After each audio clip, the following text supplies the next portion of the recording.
To replace the wiper motor, you will need to remove the side trim pieces, blue arrows, along with the cowl, red arrows. Please follow the link provided at the end of this video for additional assistance with those tasks if needed.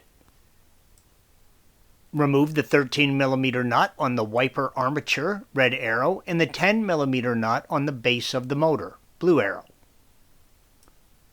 Slide the wiper arms out of the way, red arrow, then remove the 3 T30 Torx screws on the motor mount, blue arrow. You can now slide the motor out from below and the side. Disconnect the wiring connection. Installation is the reverse of removal.